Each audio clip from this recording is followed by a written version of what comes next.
प्यार से कहिए सतगुरु सतनाम सत साहिब जी, सतगुरु सतनाम सत साहिब जी, सतगुरु सतनाम सत साहिब जी। बोल सतगुरुदेव महाराज की जय, सतगुरुदेव महाराज की जय, सतगुरुदेव महाराज की जय।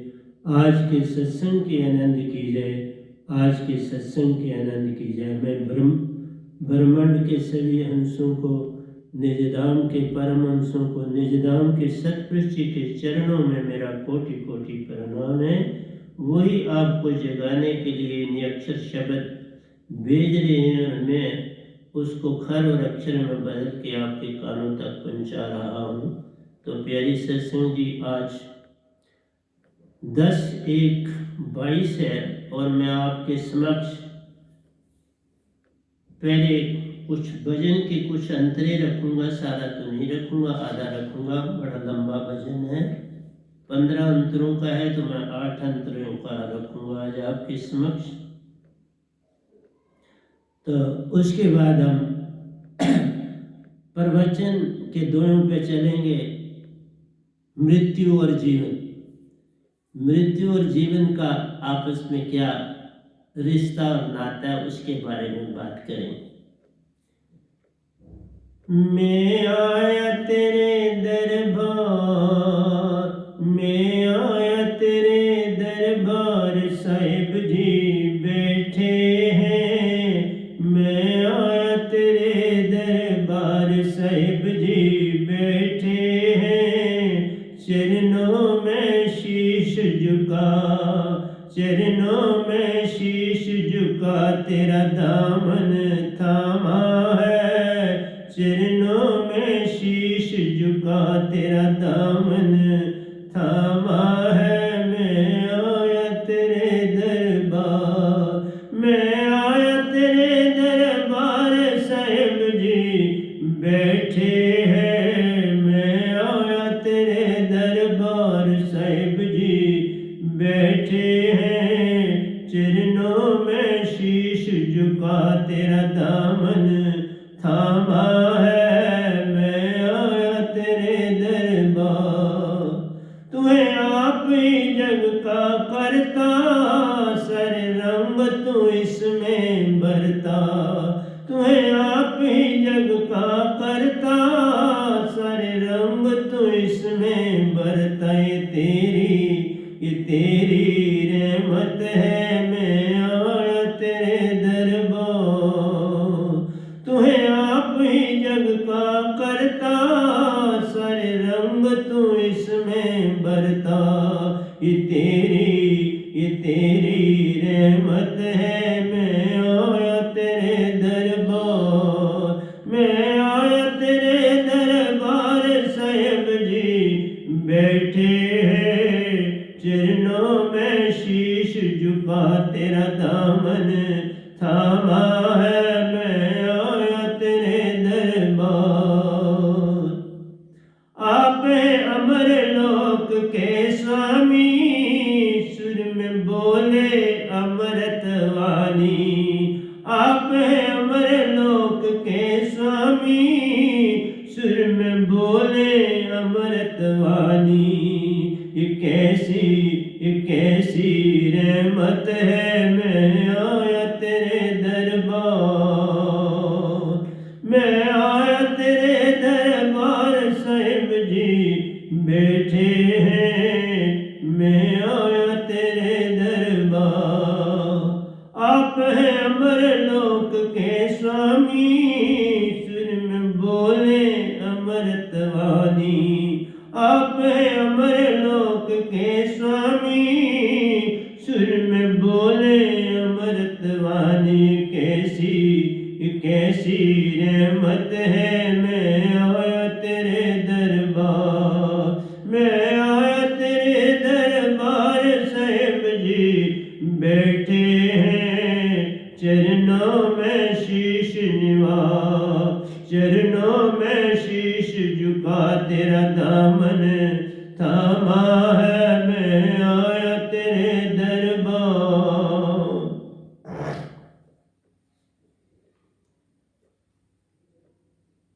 तेरी वाणी ने मुझे जगाया। मैं भागा भागा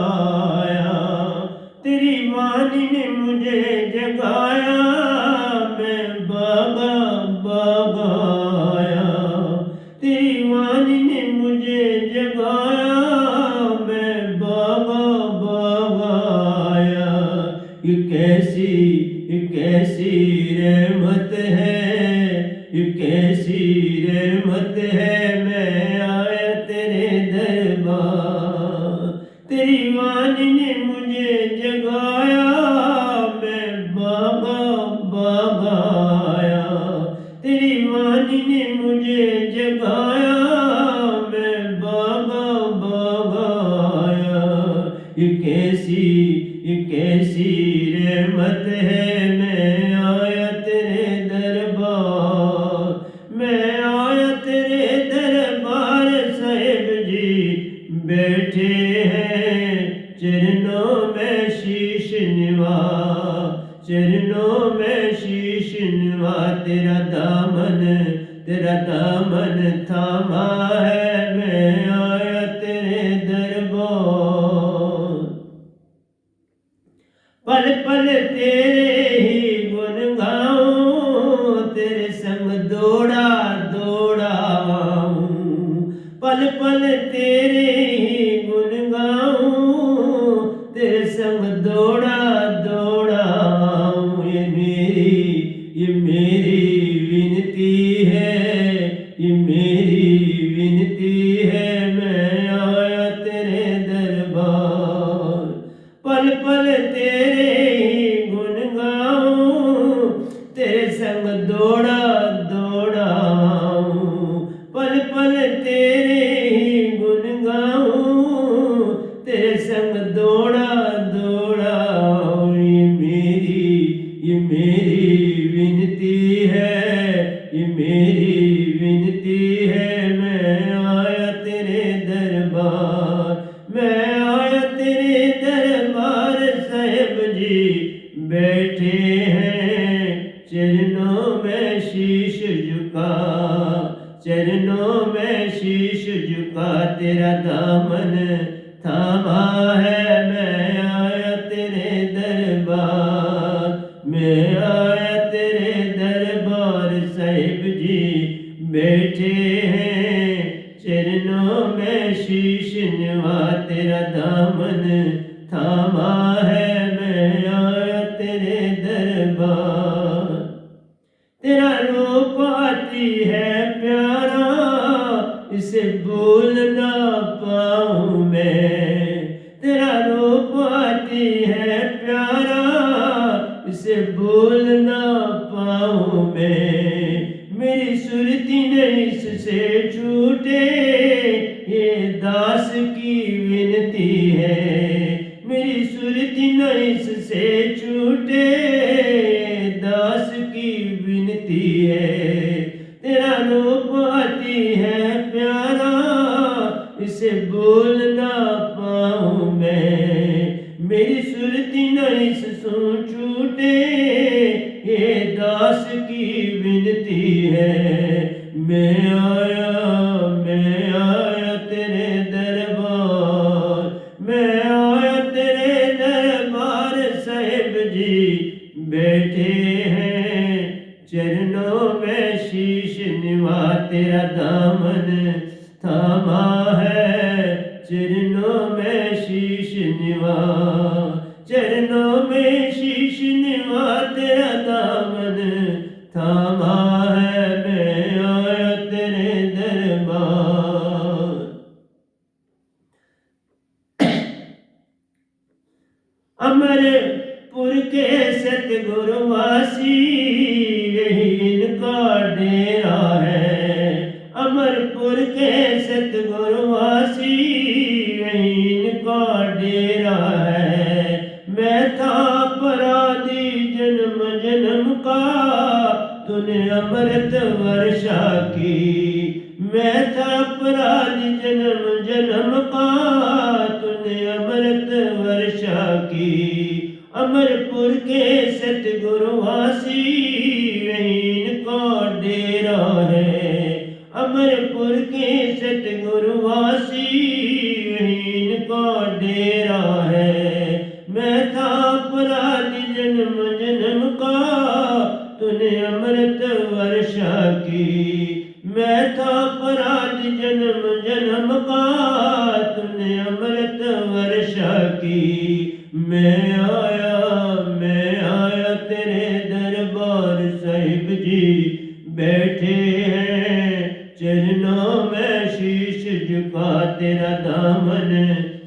थामा है। मैं आया तेरे दरबार, मैं आया तेरे दरबार साहिब जी बैठे हैं चरणों में शीश झुका तेरा दामन थामा है। मैं आया तेरे दरबार।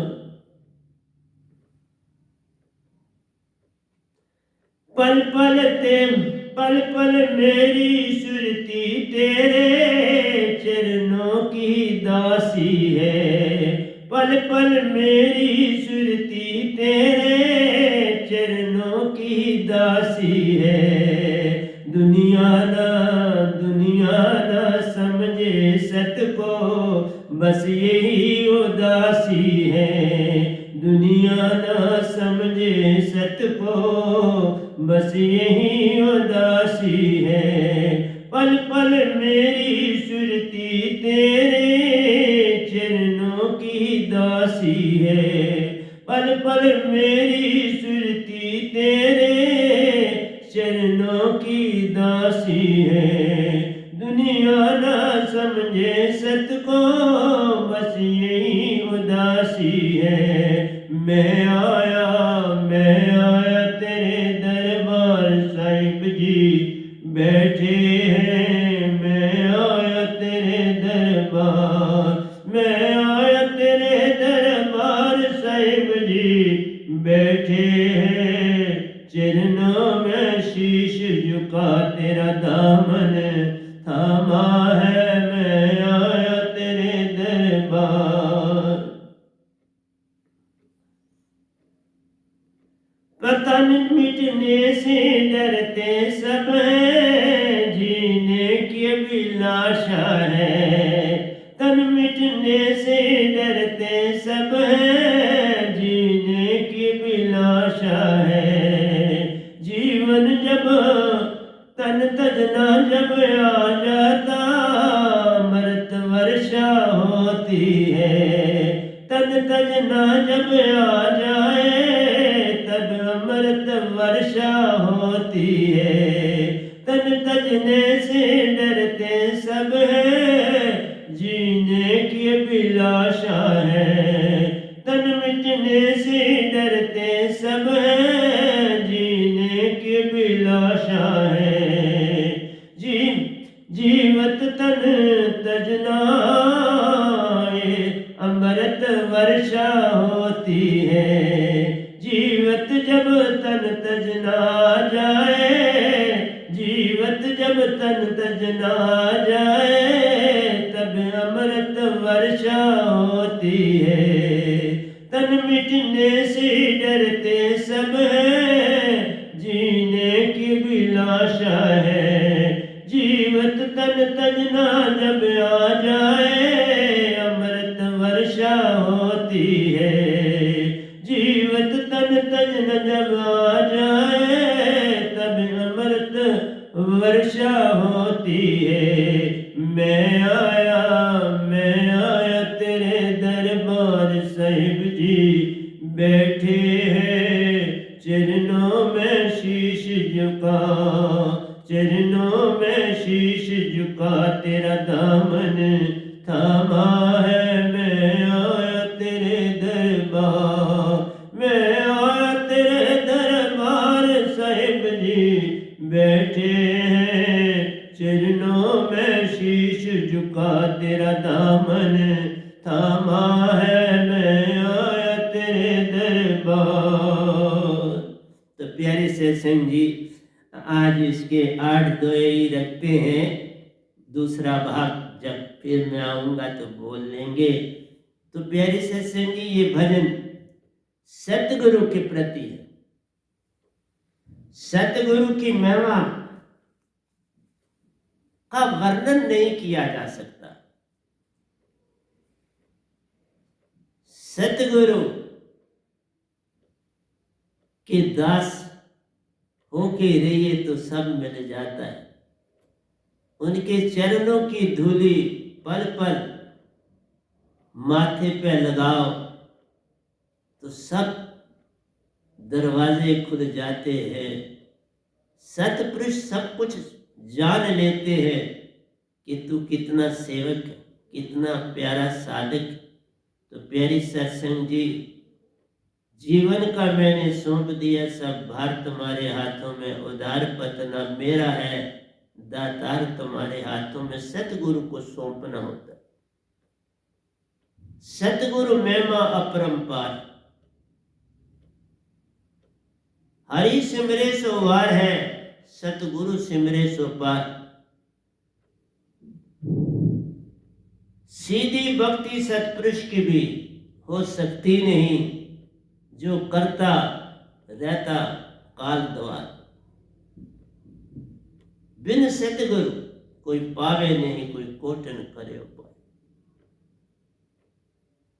गुरु मरीद जे हो रहे, सब कुछ तेरा हो।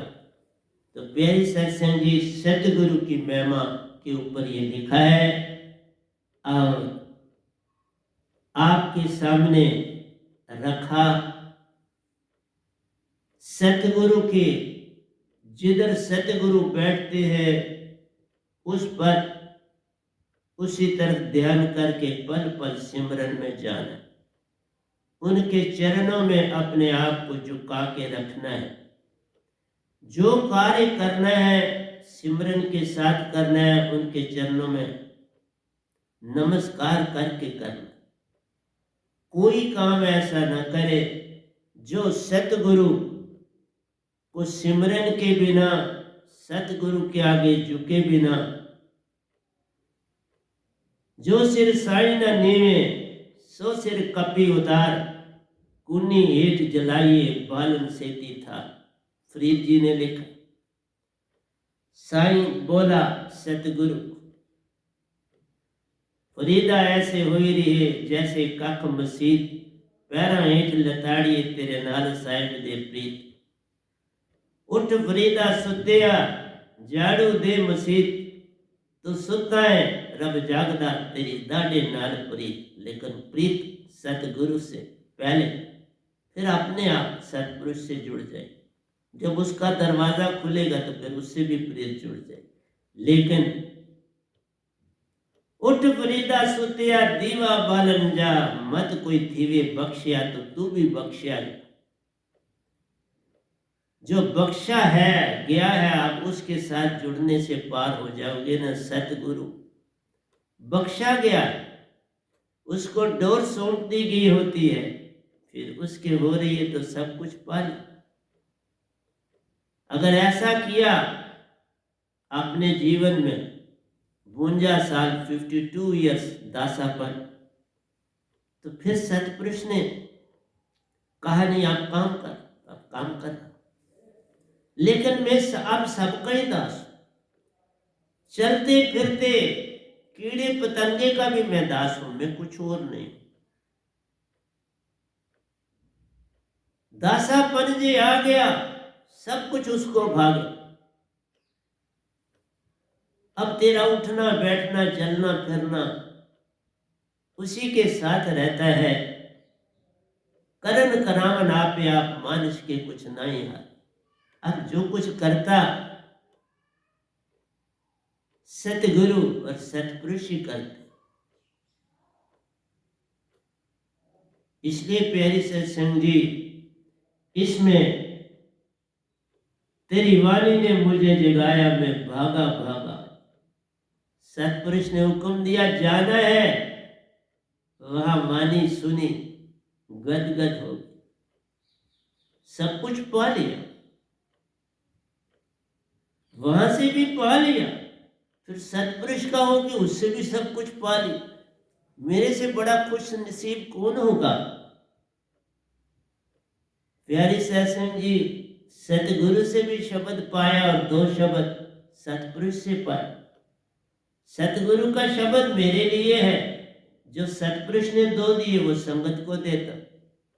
सतगुरु का किसी को नहीं देता, वो मेरे पास मेरे प्राणों समान। जैसे प्राणों को अलग नहीं किया जा सकता, सतगुरु का शब्द कैसे किसी के आगे खोल सकता, खोला जा ही नहीं सकता, पढ़ता ही नहीं उठता। क्योंकि सतपुरुष का जिसने हुक्म दे दिया, बांट दे, जगा संसार, जगा। तो इसलिए प्यारे सत्संग जी, इसमें तो मेरा आपके साथ यही था, जे तू मेरा होई रहे सब कुछ तेरा हो। मैं आपके सामने कुछ बातें कर रहा था प्यारी सत्संग जी बड़ी, कि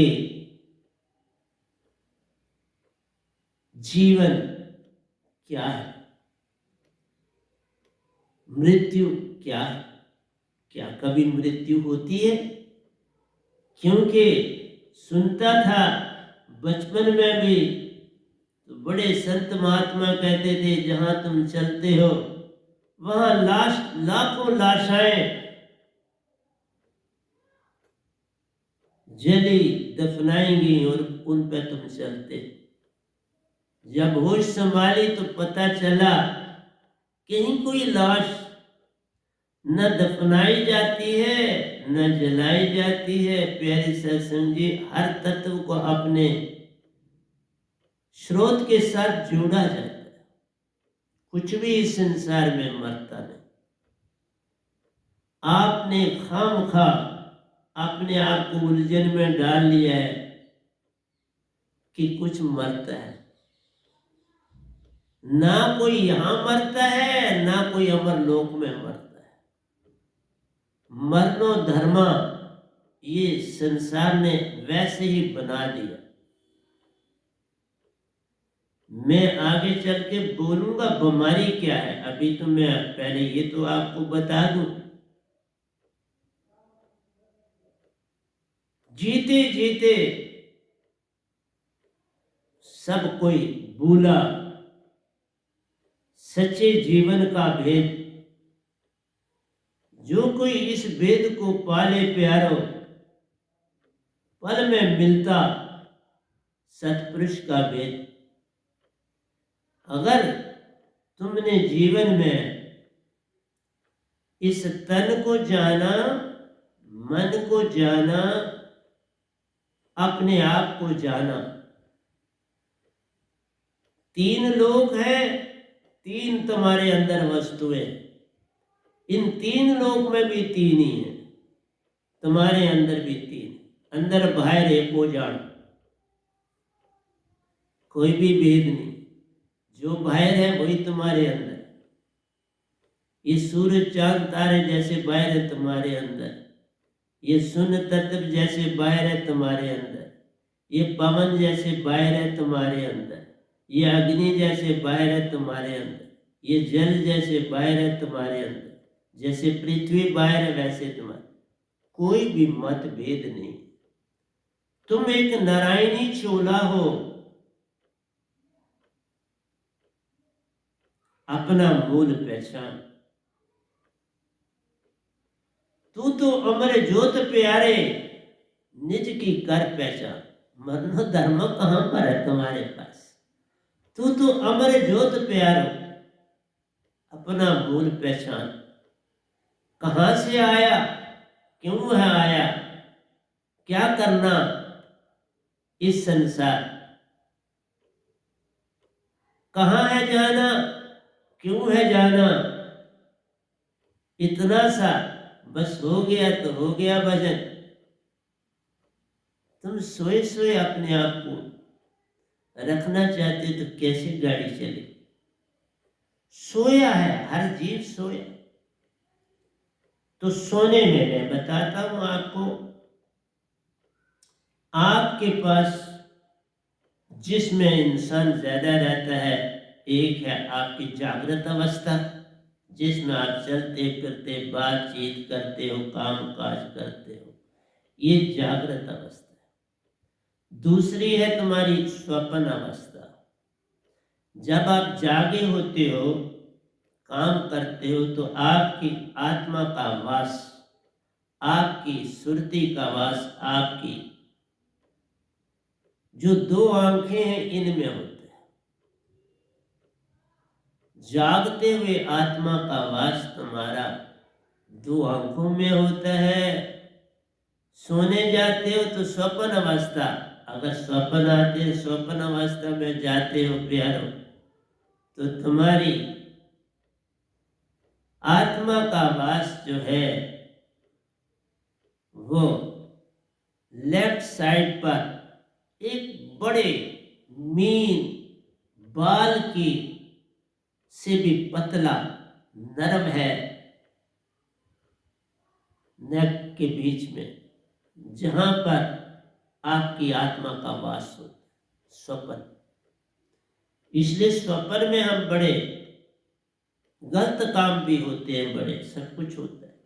कुछ घटनाएं ऐसी भी होती है जो सच भी होती है। तो आपकी जागृत अवस्था में जो चेतना होती है प्यारी सत्संग जी, वो भी कम ही होती है, लेकिन स्वप्न में उससे 100% और कम हो जाती है चेतना। 100% स्वप्न में आपकी चेतना कम हो जाती है। तो तीसरी अवस्था में जो जाते हो वो सुषुप्ति अवस्था है, गहरी नींद में आप जाते। जब गहरी नींद में जाते हो प्यारी सत्संग जी, तो तब आपकी आत्मा का वास नाभि में होता है।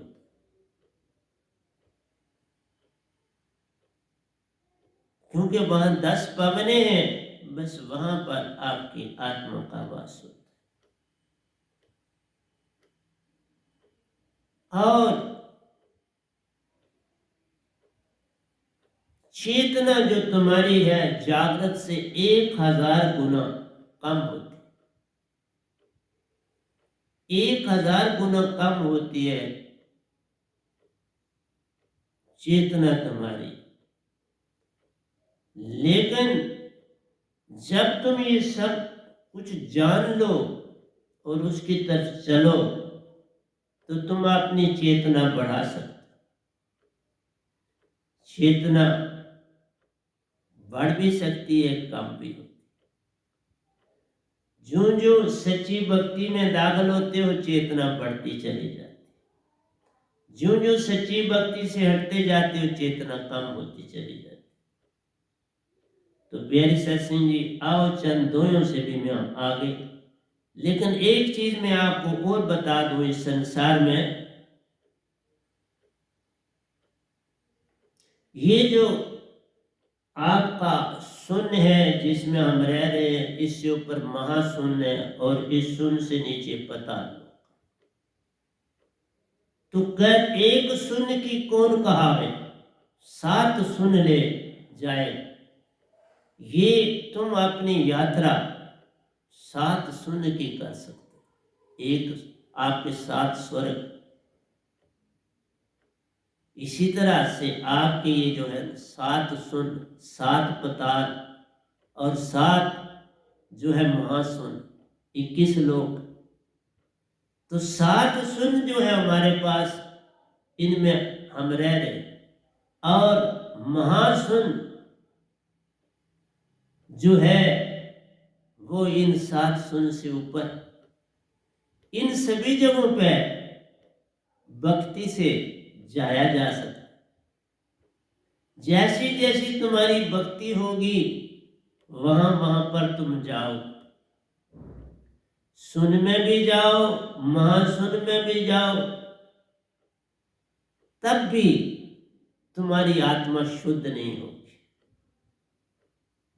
तब भी तुम सतगुरु के भी पूरे नहीं हुए, सतपुरुष के नहीं।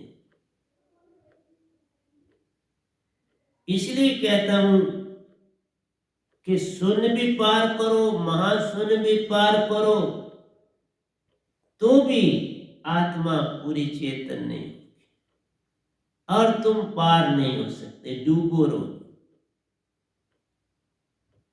लेकिन जो शब्द सतगुरु से मिलता है, जो निजधाम का सतगुरु होता है, जो शब्द सतगुरु से पाए, उस शब्द का सरबंध खर अक्षर से नहीं होता। सतगुरु शब्द खर अक्षर से पारा जा, वो खर अक्षर में नहीं आता। खर अक्षर का मतलब है जिसमें हम बोलते हैं, ये बातचीत करते हैं। ये जो बातचीत करते हैं, खर और अक्षर है, ये मन है। इसलिए जिससे आप बात कर रहे हैं अगर तो आप फौरन सिमरन से बात करते हो तो आप वो पूर्ण खर नहीं है सुरती साथ, आपसे बात कोई गलत नहीं हो। आप जो बात करोगे 1 सेकंड की देरी में आपने सिमरन में जाना है, उसे बोलने दो और अपने सिमरन से फट बाहर आना है सुरती के संग। फिर सुरती डाल के जो तुम बोलोगे बड़ा कम बोल, बड़ा आहिस्ता बोल। अभी भी मेरी संगत में कुछ बड़ा तेज बोलते नहीं, तेज नहीं बोल, आहिस्ता बोलो तो बात बनती। अगर तुम सुन में आसन लगाओ, महासुन में आसन लगाओ, तो तुम बहुत कुछ पाओगे, ऐसा नहीं है नहीं पाओ। तुम्हारी आत्मा चेतन होगी, ऐसा नहीं है कि नहीं होगी। लेकिन प्यारी सत्संग जी, अभी तुम जागे नहीं, अभी सोए। जागना तभी होता है जब आपको सार शब्द, सुरत शब्द जिसे मैं नाम कहता हूं, वो दात जब तक न मिले तुम जाग नहीं सकते। क्योंकि सार शब्द, सुरत शब्द सतगुरु से मिलता है, जिसकी महिमा हर अक्षर से पार, बहुत ही पार। हर अक्षर में आप मैक्सिमम भी काल में जाओगे ना, मैं बताई पहले भी बता, आप 99% चेतन हो सकते, लेकिन 100 कभी नहीं। मतलब है दही को मथा, मक्खन निकाला, मक्खन में अभी आपके पास क्या है? लस्सी है। दैट मीन्स आप मक्खन भी बनाते हो, फिर उसे आंच देते हो, आंच दे के उससे घी निकालते हो। लेकिन घी को भी आपने जब तक अच्छी तरह से नथारा ना होगा, उसमें वाइट मैटर ऊपर तैरता रहता है, उसको निकाल देना। शुद्ध घी जब बन जाएगा फिर वो खराब नहीं। अगर थोड़ी सी भी लस्सी है, उसमें थोड़ा सा पानी है लस्सी का, तो वो घी खराब हो जाता है, मैंने ऐसा देखा।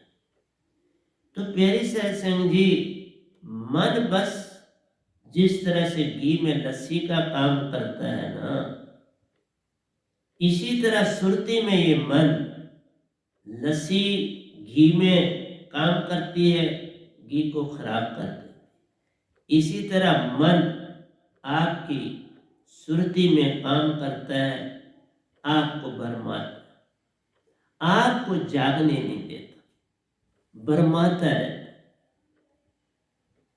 तो आप ये समझते हो कि बाबा मैं पूर्ण हूं। पूर्ण तभी तुम हो सकते हो जब सतगुरु कहे कि तू पूर्ण है। बुद्ध के एक थे ना शिष्य पूर्ण, उनका नाम भी, उनको बोला जा पूर्ण, अब तो पूर्ण हो, जाओ ये संदेशा जगत में दो बांट। मुझे सतपुरुष ने कहा तुम पूर्ण हो, जाओ ये दान देता हूं, उसको बांट। इसलिए प्यारी सत्संग जी, सुन में जाओ मां, सुन में जाओ, दोनों लोगों में तारी लगाओ, मीन चाल पाओ, पिपील चावल पाओ, तो भी सतगुरु का ना होया जान, सतगुरु का भी नहीं। सतगुरु का तभी हो जाएगा जब निज धाम की मिलती सैलरी, जब निज घर जाते हो, वह नाम शब्द की दात को पाके सार शब्द या सुरत शब्द, तभी मन से छुट पाते।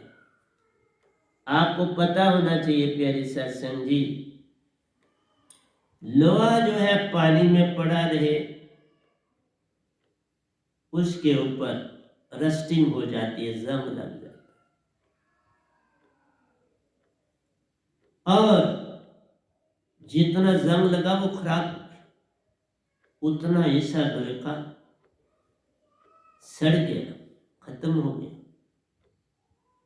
इसी तरह से आत्मा में एक विशेषता है, आत्मा के अंदर चीज कोई दाखिल नहीं हो सकती, अवर्ण बना सकती है। उसके ऊपर, आत्मा के ऊपर मन और माया का आवरण छाया जा सकता है।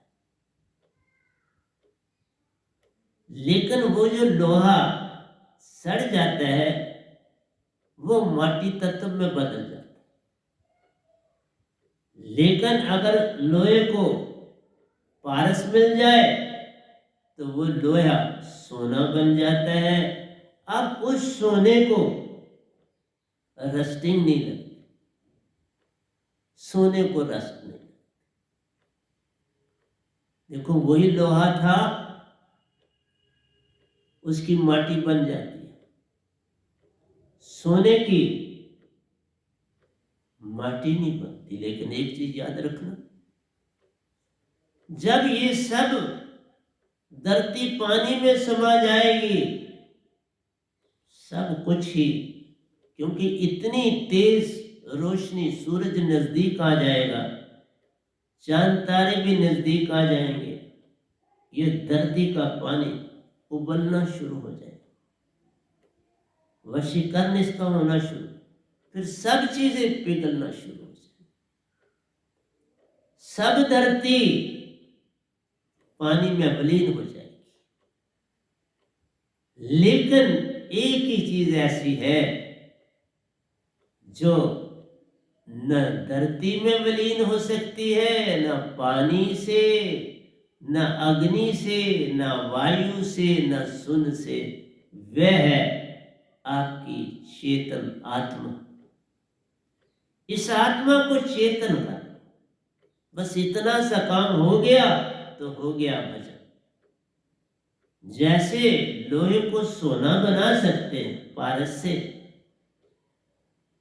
इसी तरह से सतगुरु की चेतन सुरति से आपकी सुरति चेतन हो सकती। और सुरति के अंदर 3 गुण है, वो सत्य है, प्रेम है और आनंद। इस बॉडी में और कहीं आनंद नहीं, मजा है। बॉडी से मजा है, आनंद नहीं। आनंद आपकी बॉडी का गुण नहीं है प्यारी सासर, ये आत्मिक गुण। आत्मा चेतन हो जाए तो तुम मन के ऊपर सवार हो जाओ।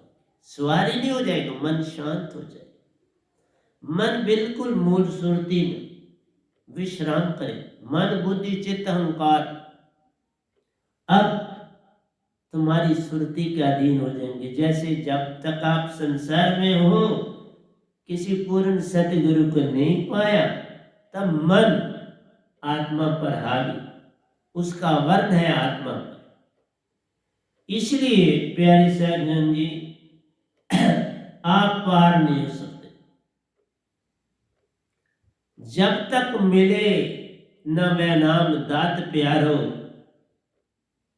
पूर्ण सतगुरु का शिष्य मत जान रे। जब ये दात मिल जाए, इसी में रहना आ गया, भजन भी हो गया, ध्यान भी हो गया, प्रार्थना भी हो गई। अब सतगुरु का जान, अब सतगुरु का हो गया, निज का हो गया। अब तू जागा जान, अब जागा। और उसी को कहते हैं कि अब तू पक्का साधक सतगुरु का हो। इसलिए बिना जाने कोई साधक नहीं बनता, और साधक नहीं बनता तो मन का राज है चलता।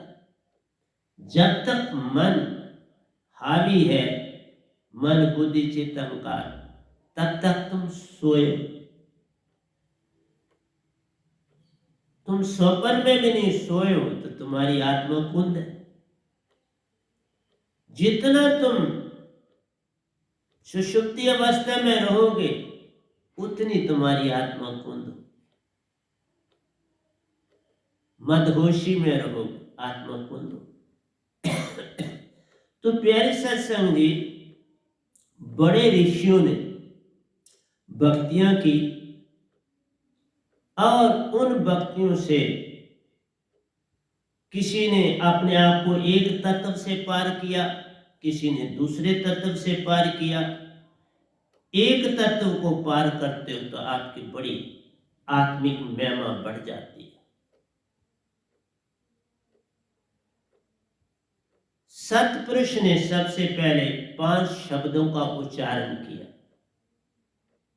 जो वेदों में भी हैं, शास्त्रों में भी हैं। वो सबसे पहले सतपुरुष ने ही इस ओंकार भगवान को शपथ दी।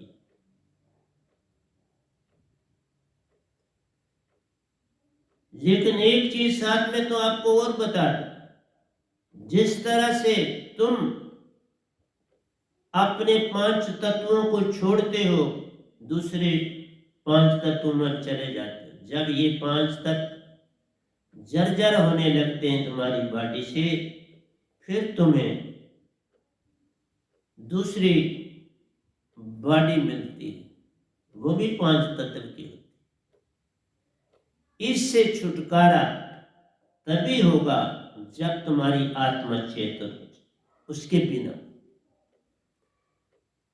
और जिस तरह आपको पितरलोक, स्वर्ग आदि मिलते हैं, ये तभी मिलते हैं कि आपकी आत्मा जितनी चेतन हो जाएगी, उसको वो अवस्था मिले। पूर्ण सतगुरु के ना होगे, गुरुआ के होगे, तो आपकी आत्मा मैक्सिमम जो चेतन हो सकती है वो 99, लेकिन 1% बहुत ज्यादा, बल्कि गुरुआ से 99 नहीं होगी, संत से होती है। गुरुआ की जो है वो 90 तक रहती है। गुरुआ के द्वारा आपकी आत्मा 90% चेतन हो सकती है, क्योंकि आप जागृत, स्वप्न, सुषुप्ति में 3 अवस्थाओं में, मैंने आपको बोला, एक में आपकी आंखों में जो है वो आत्मा का वास होता है, जागृत। स्वप्न में मैंने बोला आपका के कंठ में, आपके नेक के नीचे बाल समान नाड़ी है, बड़ी पतली मीन, धागे से भी पतली, बाल से भी पतली, वहां पर आपकी आत्मा वास करती है। और जब आप गहरी नींद में होते हो तो आपकी ये आत्मा नाभि पे वास करती है। इसलिए जितनी आप गहरी नींद में चले जाते हो, सुषुप्ति अवस्था में, उतनी कुंद हो जाती है तुम्हारी चेतन। और जो योगी, जपी तपी सन्यासी होते हैं प्यारे सत्संग जी, वो बहुत कम सोते, और बहुत कम सोने से उनकी चेतना ज्यादा चेतन रहती है।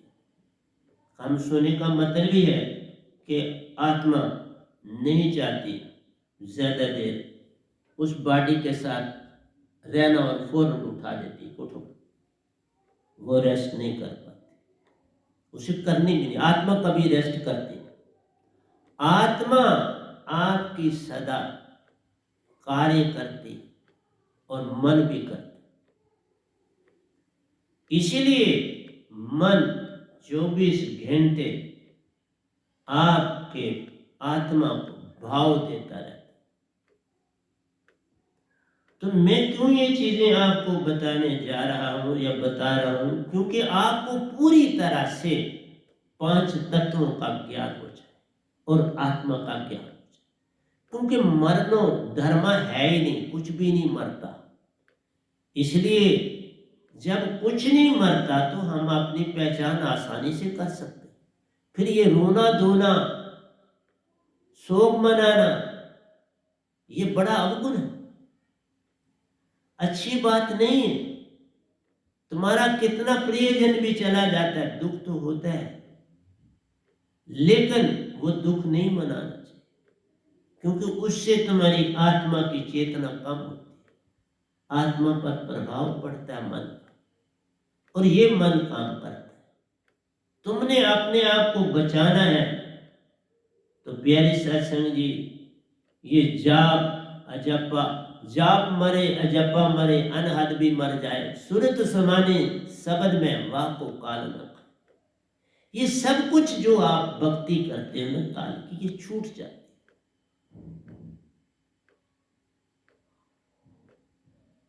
ऐसी मरने को मरे दिन में 100 बार।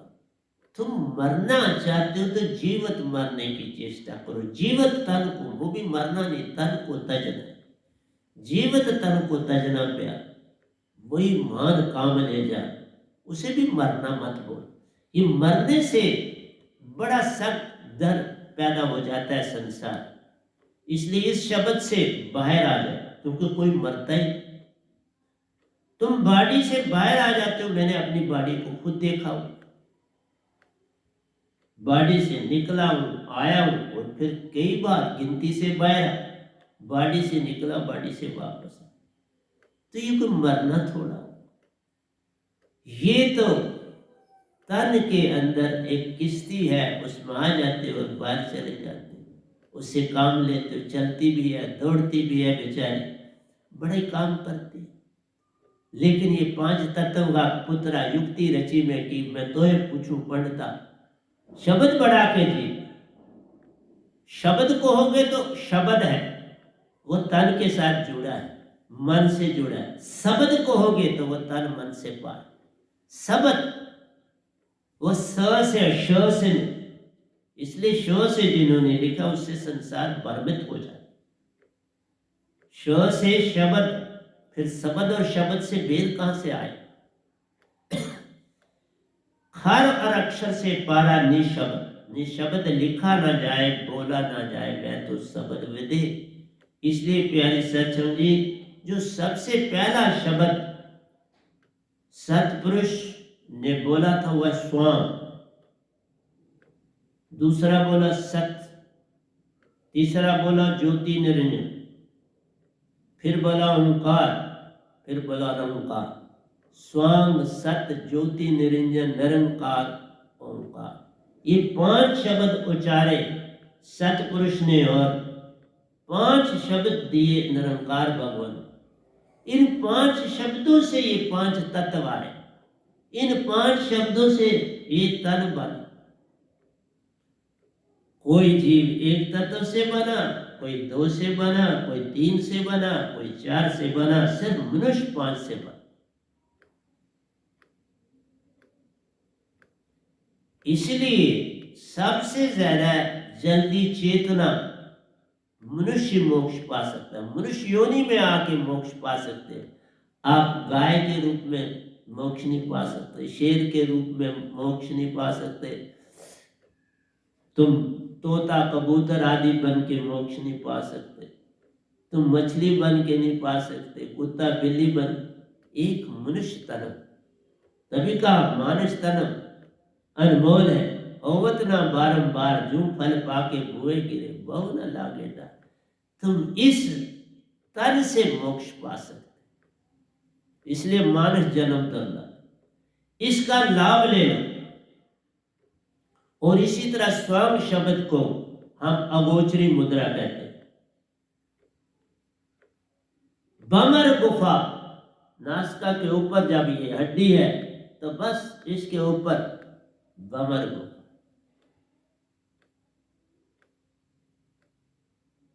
स्वयं शब्द अगोचरी मुद्रा बमर गुफा स्थाना।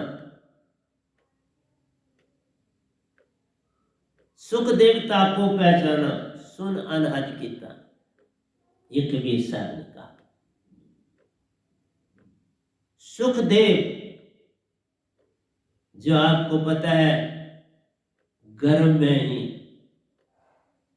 वेद व्यास के अंश थे, तो वेद व्यास जी को ही टोक दिया और बिना गुरु के पहुंच गए वैकुंठ में। लेकिन वहां से वापस भेज दिया, विष्णु भगवान ने वापस भेज दिया, तुम गुरु धारण करो। फिर राजा जनक के शिष्य बने। तो प्यारी सत्संग जी, आप भक्ति से, ये कहानी किसकी थी? आप वो कैसे पहुंच गए विष्णु लोक में, वैकुंठ में? आत्मा चेतन हो। पहले जन्मों की भक्ति भी साथ आई, अब भी भक्ति कर रहे हैं गर्भ में। तो ये जो आत्मा है ये मौजूद है गर्भ में। मन अभी तन बंध रहा है मन के साथ, लेकिन आत्मा चेतन। खींच ली मां की नाभि से और वैकुंठ में पहुंच गए। वो तो बात गए, लेकिन आपने वेद व्यास जी का वो पढ़ रहे थे तो उन्होंने कहा ये क्या बकवास, क्या मन गढ़ंत ये शब्दों का। इसलिए आपसे कहता हूं कि आत्मा तुम्हारा संग हर समय दे सकती है, ऐसी चीज देती है। इसलिए जितनी तुम आत्मा चेतन करोगे इतना मन से पार हो जाते हैं। इसलिए बोलता हूं मन का संग इसी तरह से छोड़ो जैसे मक्खन से लस्सी, जैसे लोहे से पानी। लोहे को आप इवन आप जो बरसात का मौसम होता है उसमें भी जंग लगने का डर रहता है, उसको ड्राई रखना पड़ेगा तो आप, लेकिन इस तरह रहे उसमें जंग लग जाए, रस्टिंग आ जाए। इसी तरह तुम अगर सच्ची सुरती को नहीं पाओगे बहना तो अपनी आत्मा में वो जो है इसमें जंग तो नहीं लगता, उसका आवरण चढ़ जाता है। लोहे को तो जलाया जा सकता है कि वो आहिस्ता आहिस्ता घिस जाए, लोहार उसको गर्म करता है और कूटता है, नरम हो गया, अब कूट के उसको शेप दे देता है जैसी आप वो चाहते। आत्मा को आप ऐसा नहीं कर सकते। इसके जो 3 गुण हैं उनको आप कम या ज्यादा नहीं कर सकते, अवर्ण दे सकते। अवर्ण किसका? मन बुद्धि चित्त और अहंकार। इसलिए आपको उससे बड़ी शक्ति को पाना पड़ेगा ताकि उस अवर्ण से पार हो जाए। बार बार मेरा यही समझाना है कि ये जो आप जाप अजापा अनहद की धुनें, इसमें आपकी आत्मा 90% चेतन। सुन में यात्राएं करते हो तो प्यारी शासन जी 75% आपकी आत्मा तुर्यावस्था प्रज्ञावस्था में, 75% तुम आत्मी को, लेकिन 25% मन साथ मिलावट। इसलिए तुम पूरी तरह से पार नहीं हो सकते। तुम अपने आप को सतगुरु का साधक नहीं कहला सकते। तुम जब योगेश्वर बनो, जैसे मैं पहले योगेश्वर ही बना, जब मैं दीक्षा लेने अपने सतगुरु के पास गया तब मैं योगेश्वर था, पर मुझे पता नहीं था, इतना अनजान था। मैं ब्रह्मांडों की यात्रा सब कुछ करता था, लेकिन मैंने किसी को सुनाया। तब निरंकार भगवान ही मेरे गुरु थे, ये भी बोल रहा। अब जैसे सतगुरु तो मेरे बहुत प्यारे हैं, लेकिन मेरे साथ सतपुरुष ही गुरु का काम, सतगुरु का भी काम कर रहे हैं और अपने पूर्ण चेतन सुरती का भी काम कर रहे हैं। दोनों काम कर, पूरी तरह से उन्होंने मुझे अपना लिया, मुझे अपना बना लिया। ये कृपा उनकी है, मैं नहीं जानता क्यों, किस कारण। मेरे पास कोई इतना गुण नहीं था। इसलिए आपको कहता हूं, शब्द शब्द सब कोई कहे, वह तो शब्द विदे, जीवा पर आवे नहीं निरख परख के लिए। उससे तुम